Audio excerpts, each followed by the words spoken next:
Hello, we'll be looking at sensors and actuators. Um, Sensors are devices that convert mechanical energy to electrical signals. Sensors are available in almost every component of the vehicle, which convert mechanical energy or down to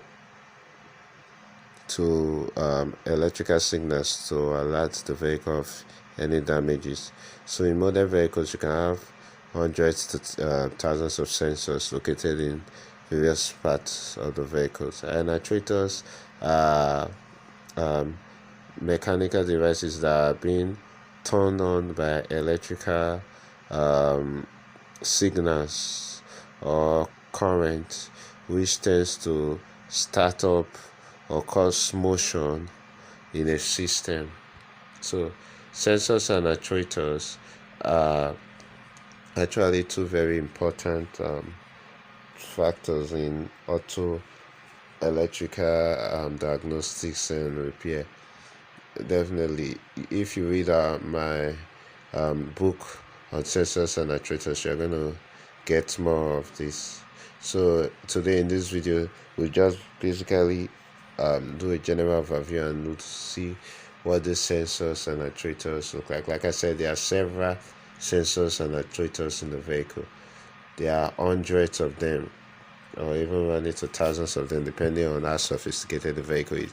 So we'll just take a look at one or two of them and just make a general overview of how these sensors work and their general properties. Now take a look at, I have two sensors here. Actually we are not yet to describe the type of sensor, but one thing you notice is they usually have a two terminal leads that is connected to a connector. So that connector sends signal down to the ECU, which interprets it. As you can see, those two connectors there. We also have the other side where you can that detects the mechanical changes of mechanical energy. The same thing goes with the other sensors.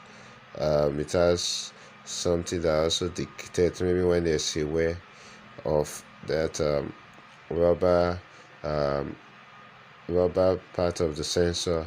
It sends a signal down to the ECU. So it usually has X. This grounded place you will serve as X. That not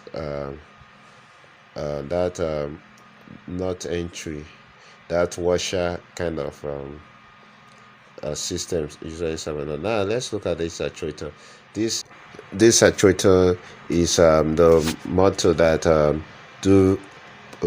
actuates the wiper for the windshield. Is similar to that of the door that do also lift up or bring down the windows. So actuators usually receive signal through these electrical connections, as you can see, and this connector, this wire. They receive signal from the ECU through the switch when it's turned off, and they send signal down to the actuators, and it's actually the component. Thank you.